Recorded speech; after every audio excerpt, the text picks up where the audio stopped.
ওগো জান্নাতের রাজপুত্র, আজ তোমাকে অন্য দিনের চেয়েও বেশি উজ্জ্বল লাগছে। মনে হচ্ছে তুমি তোমার রবের বিশেষ কোনো নিয়ামত নিয়ে ভাবছো।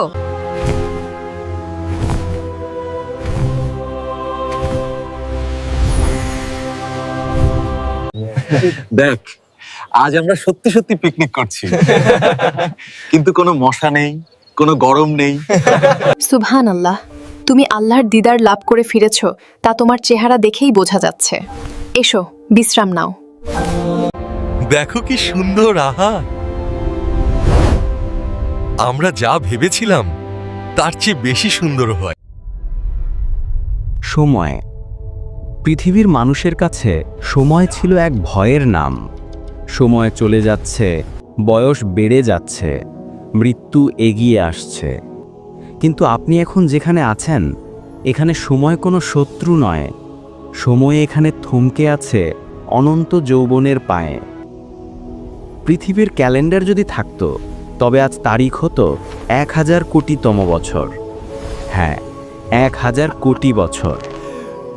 আপনার কি মনে আছে পৃথিবীর সেই ধুলোমাখা রাস্তার কথা, ট্রাফিক জ্যামের কথা, অফিসের বসের ধমক কিংবা ঋণের চিন্তায় নির্ঘুম রাতের কথা? সব ইতিহাস, সব এখন রূপকথা।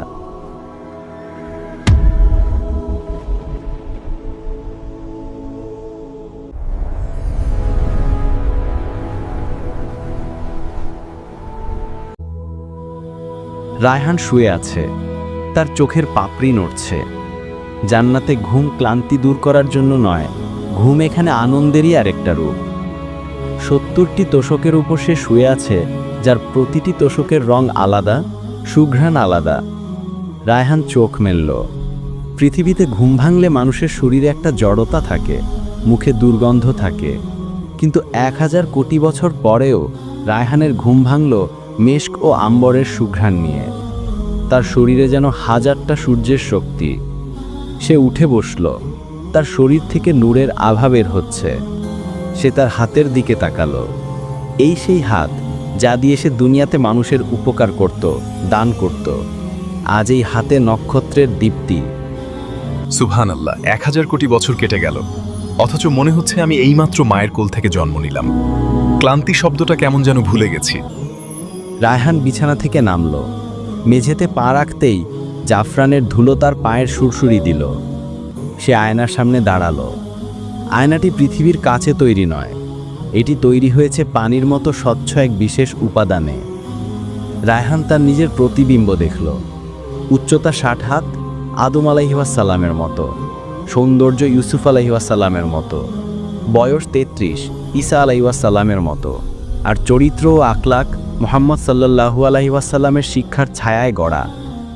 সে তার মাথার মুকুটের দিকে তাকালো। মুকুটের এক একটি ইয়াকুত পাথরের আলো এত তীব্র যে দুনিয়াতে নিয়ে গেলে সূর্যের আলো ম্লান হয়ে যেত। সে তার পোশাকের দিকে তাকালো। সবুজ রেশমি পোশাক, যাতে স্বর্ণের সুতোর কাজ। সে হাত দিয়ে পোশাকটি স্পর্শ করল। কি নরম! দুনিয়ার সেই কুঁড়ে ঘরটার কথা মনে পড়লে হাসি পায়। আল্লাহ আমাকে এত কিছু দেবেন, তা কি সেদিন ঘুণাক্ষরেও ভাবতে পেরেছিলাম? সকালবেলার নাস্তায় রান্নার ঝামেলা নেই, আগুনের ধোঁয়া নেই। রায়হান বাগানের মাঝ দিয়ে হাঁটছে। তার দুই পাশে সারিবদ্ধ গাছ। গাছের পাতাগুলো বাতাসের তালে তালে নড়ছে, আর সেখান থেকে ভেসে আসছে সূরা আল রাহমানের তিলাওয়াতের মতো সুর। গাছগুলো রায়হানকে দেখে সালাম দিচ্ছে। হ্যাঁ, জান্নাতের গাছ কথা বলে। আসসালামু আলাইকুম ইয়া ওয়ালি আল্লাহ, হে আল্লাহর বন্ধু। রায়হান একটি গাছের নিচে বসল। তার মনে হলো, এখন যদি একটু পাখির ভুনা গোশত খাওয়া যেত। আশ্চর্য ব্যাপার, তার মনে করার সাথে সাথেই একটি পাখি ভুনা হয়ে তার সামনে স্বর্ণের প্লেটে উপস্থিত হলো। সে খেল, হাড়গুলো রেখে দিল। মুহূর্তেই সেই হাড়গুলোতে আবার মাংস গজালো, প্রাণ ফিরে পেল, এবং পাখিটি উড়ে গিয়ে ডালে বসে গান গাইতে শুরু করল। যা, উড়ে যা। তোর স্বাদ অপূর্ব ছিল, কিন্তু তোর গান তার চেয়েও সুন্দর। এবার সেই মুহূর্ত, যা জান্নাতীদের জন্য এক বিশেষ উপহার। একাকিত্ব জান্নাতে নেই।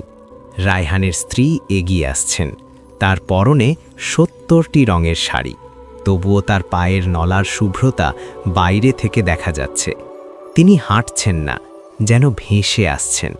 তার গায়ের গয়নাগুলো থেকে এক ঋণী ঝিনি শব্দ হচ্ছে, যা পৃথিবীর শ্রেষ্ঠ মিউজিকের চেয়েও মধুর। রায়হান তার দিকে তাকালো। ১,০০০ কোটি বছর ধরে সে এই মুখটি দেখছে, কিন্তু আজ মনে হচ্ছে সে নতুন কাউকে দেখছে। ওগো জান্নাতের রাজপুত্র, আজ তোমাকে অন্য দিনের চেয়েও বেশি উজ্জ্বল লাগছে। মনে হচ্ছে তুমি তোমার রবের বিশেষ কোনো নিয়ামত নিয়ে ভাবছো। প্রিয়তমা, চলো আজ আমরা ইয়াকুতের উপত্যকায় ঘুরতে যাই। শুনেছি সেখানে আজ নতুন এক ঝর্ণা প্রবাহিত হয়েছে।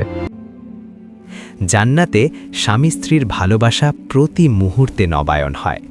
তারা দুজন প্রাসাদের বাইরে এলো। সেখানে তাদের জন্য অপেক্ষা করছে এক বিশেষ বাহন। এটি ঘোড়াও নয়, আবার খচ্চরও নয়, এটি নজিব, 2 ডানা বিশিষ্ট এক বাহন, যা তৈরি হয়েছে মণিমুক্তা দিয়ে। তারা দুজন সেই বাহনে চড়ল। বাহনটি ডানা মেলল। তারা উঠছে জান্নাতের ওপর দিয়ে। নিচে দেখা যাচ্ছে দুধের নদী, মধুর নদী। দূরে দেখা যাচ্ছে অন্য জান্নাতীদের প্রাসাদ। কেউ কেউ হাত নেড়ে তাদের সম্ভাষণ জানাচ্ছে। বাতাস তাদের চুলে খেলছে। এই বাতাসে কোনো ধুলো নেই, আছে শুধু সুঘ্রাণ। তারা নামল ইয়াকুতের উপত্যকায়। এখানকার মাটি লাল চুনি পাথরের। তারা সেখানে বসল।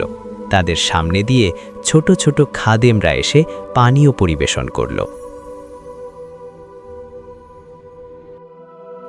দুনিয়ার ৬০ বছরের জীবনে তোমাকে কত কম সময় দিতে পেরেছি, কাজের চাপে, ক্লান্তিতে। আর আজ অনন্তকাল শুধু তোমার আর আমার।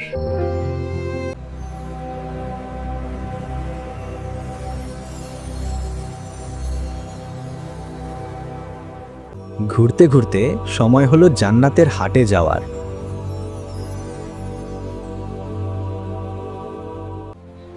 I am so glad we could meet here today, brother. শুক্রবারের দিন, সপ্তাহের সেরা দিন। Truly, this is beyond what we could have imagined. And to share it with such company. Raihan তার স্ত্রীকে প্রাসাদে রেখে বাজারের দিকে রওনা হলো। And to share it with brothers like you makes it even sweeter. Bilal, Raihan, I missed you so much. এখানে সব পুরুষরা একত্রিত হয়। বাজারে ঢুকতেই সে দেখল তার বাল্যবন্ধু বিলালকে। দুনিয়াতে বিলাল খুব গরিব ছিল, কিন্তু খুব পরেজগার ছিল। আজ বিলালের পরনে যে পোশাক, তা কোনো পৃথিবীর রাজা কল্পনাও করতে পারবে না। আরে রায়হান, কত যুগ পর, মানে গত জুমার পরেই তো দেখা হলো, কিন্তু মনে হচ্ছে কতকাল দেখিনি। আসো আসো, এখানে বসো। ভাই, এখানে দেখা হলেই মনটা ভরে যায়। মনে হয় আর কোনো দুঃখ ছিল না, কোনোদিনও না। তারা বন্ধুরা গোল হয়ে বসল। সেখানে মখমলের গদি পাতা। তাদের সামনে রাখা হলো জান্নাতি ফলমূল। শুরু হলো আড্ডা। তবে এই আড্ডায় কোনো গীবত নেই, কোনো পরচর্চা নেই। আছে শুধু আনন্দের স্মৃতিচারণ।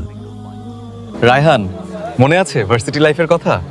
পরীক্ষার আগে আমরা তাহাজ্জুদ পড়ে দোয়া করতাম। একদিন তোকে বলেছিলাম, দোস্ত, জান্নাতে গিয়ে আমরা একসাথে পিকনিক করব। মনে আছে? খুব মনে আছে রে বিলাল। আল্লাহ আমাদের সেই ছোট ছোট দোয়াগুলোও কবুল করেছেন। দেখ, আজ আমরা সত্যি সত্যি পিকনিক করছি, কিন্তু কোনো মশা নেই, কোনো গরম নেই। গল্পের মাঝেই হঠাৎ চারদিক আলোকিত হয়ে উঠল। বাতাসের গতি বেড়ে গেল। জান্নাতের প্রতিটি পাতা সিজদায় লুটিয়ে পড়ল। ঘোষণা এলো, হে জান্নাতীরা, তোমাদের রব তোমাদের সাক্ষাতের জন্য আহ্বান করছেন। আজ ইয়াউমুল মাজিদ, বৃদ্ধির দিন। সবাই ছুটল বিশাল ময়দানের দিকে, রায়হান ও বিলাল পাশাপাশি। সেখানে নূরের তৈরি মিম্বর এবং তারপর সেই পর্দা সরে যাওয়ার মুহূর্ত। 1000 কোটি বছরের সুখ একদিকে আর রবের চেহারার দিকে তাকানোর এক মুহূর্তের সুখ আরেক দিকে। রায়হান অপলক দৃষ্টিতে তাকিয়ে রইল, তার চোখ দিয়ে আনন্দের অশ্রু ঝরছে। আল্লাহ তাআলা তাদের প্রশ্ন করবেন, হে আমার বান্দারা, আমি কি তোমাদের সাথে করা প্রতিটি ওয়াদা পূর্ণ করেছি? তোমাদের ভয়কে কি নিরাপত্তায় বদলে দেইনি? তোমাদের চোখের জলকে কি চিরস্থায়ী আনন্দে রূপান্তর করিনি? তোমরা যে জান্নাতের জন্য ধৈর্য ধরেছিলে, যে দুঃখের রাতগুলোতে শুধু আমার উপর ভরসা করেছিলে, আজ কি তোমরা তার ফল হাতে পাওনি? এক মুহূর্তের নীরবতায় জান্নাত থমকে যাবে। তারপর বান্দারা কাঁপা কণ্ঠে, চোখ ভরা অশ্রু আর হৃদয় ভরা কৃতজ্ঞতায় বলবে, হ্যাঁ হে আমাদের রব, আপনি আপনার প্রতিটি ওয়াদা পূর্ণ করেছেন। আপনি আমাদের প্রতি একটুও জুলুম করেননি, বরং আমরা যা কল্পনাও করতে পারিনি আপনি তার চেয়েও বেশি দান করেছেন। সাক্ষাৎ শেষে রায়হান যখন প্রাসাদের গেটে এলো, সন্ধ্যা নামছে, জান্নাতের গোধূলি। আকাশটা এখন বেগুনি আর গোলাপির সংমিশ্রণ। বিলাল তাকে এগিয়ে দিতে এসেছে প্রাসাদের গেট পর্যন্ত, কারণ কাল তাদের একটা বড় প্ল্যান আছে। দোস্ত, তাহলে কালকের প্ল্যানটা ঠিক থাকলো তো? কোন প্ল্যানটা? ওহ, সেই বিশেষ দাওয়াত। হ্যাঁ, আগামীকাল আমরা যাব জান্নাতুল আদনে। শুনেছি সেখানে দাউদ আগামীকাল বিশেষ এক আসর বসাবেন। তিনি জাবুর কিতাব তিলাওয়াত করে শোনাবেন। নবীজির সাথেও দেখা হবে ইনশাআল্লাহ। অবশ্যই। দাউদের কণ্ঠ শোনার জন্য আমি গত 100 বছর ধরে অপেক্ষা করছি। ঠিক আছে, হ্যাঁ, তুমি সকালে এসে আমাকে কল দিও। ওহ সরি, কল দেওয়া লাগবে না, শুধু মনে করলেই আমি বুঝে যাব। Safe travels, my friend. Until we meet again.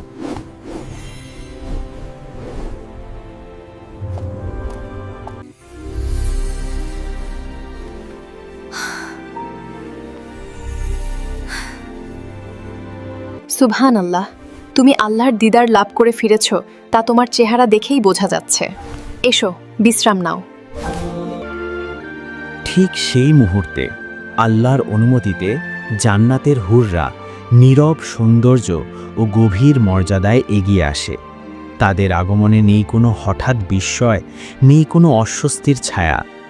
এই জগতে প্রতিটি উপস্থিতি আসে আল্লাহর হুকুমে, আর প্রতিটি সম্পর্ক গড়ে ওঠে পবিত্রতা ও পরিপূর্ণ শালীনতার আলয়।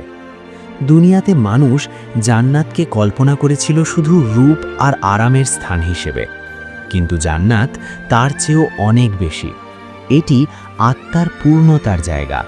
এখানে সৌন্দর্য চোখকে আনন্দ দেয়, কিন্তু প্রশান্তি হৃদয়কে পরিপূর্ণ করে।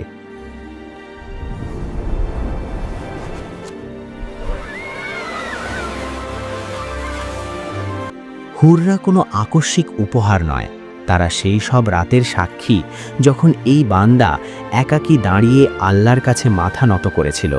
তারা জানে সেই সংযমের মূল্য, সেই চোখ ফেরানোর কষ্ট, সেই না বলার সাহস যা দুনিয়াতে কেউ দেখেনি, শুধু আল্লাহ জানতেন। এই জান্নাতে কারো মনে প্রশ্ন জাগে না কে বেশি পেল, কারণ এখানে সবাই পেয়েছে ঠিক ততটাই যতটা তার হৃদয় ধারণ করতে পারে। এখানে তুলনা নেই, প্রতিযোগিতা নেই, আছে শুধু তৃপ্তি। রায়হানের স্ত্রীও এই দৃশ্য দেখে বিস্মিত নয়, বরং শান্ত, কারণ জান্নাতে কোনো সম্পর্ক কারো অধিকার কেড়ে নেয় না। এখানে প্রত্যেক বন্ধন আরও গভীর হয়, আরও নির্মল হয়। হুররা জানে এই বান্দা দুনিয়াতে ক্ষণিকের সুখের বিনিময়ে চিরস্থায়ী শান্তিকে বেছে নিয়েছিল, তাই আজ তার সামনে উন্মুক্ত হয়েছে এমন এক জীবন। দেখো কি সুন্দর! আহা, আমরা যা ভেবেছিলাম তার চেয়ে বেশি সুন্দর হয়। যেখানে কোনো আফসোস নেই, কোনো ভয় নেই, কোনো বিদায়ের শব্দ নেই। জান্নাতে সময় বয়ে যায় না, সময় নিজেই প্রশান্তিতে থেমে থাকে। প্রতিটি মুহূর্ত আগের চেয়ে সুন্দর, প্রতিটি সাক্ষাৎ আগের চেয়ে মধুর। এখানেই বোঝা যায় আল্লাহ কখনো বান্দার ত্যাগ ভুলে যান না। দুনিয়াতে যে কান্না কেউ দেখেনি, জান্নাতে তারই প্রতিদান হয়ে ওঠে হাসি, যা আর কখনো মুছে যায় না। এটাই জান্নাত, যেখানে আল্লাহ সন্তুষ্ট আর বান্দার হৃদয় চিরতরে শান্ত হয়। রায়হান তার পালঙ্কে গা এলিয়ে দিল। 1000 কোটি বছর শেষ, কিন্তু গল্প কি শেষ? না, আগামীকাল দাউদ আলাইহিসসালামের আসর। পরশু হয়তো মুসা আলাইহিসসালামের সাথে তুর পাহাড়ের গল্প শোনা। তার পরের দিন হয়তো বদর যুদ্ধের শহীদদের সাথে দেখা করা। জান্নাতে শেষ বলে কিছু নেই, আছে শুধু এর পর কি। রায়হান চোখ বন্ধ করল, মুখে এক তৃপ্তির হাসি। দুনিয়ার বন্ধুরা, শুনছেন তো?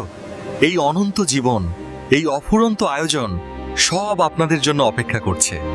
সুতরাং আমি অপেক্ষা করব আপনাদের জন্য এই জান্নাতের গেটে।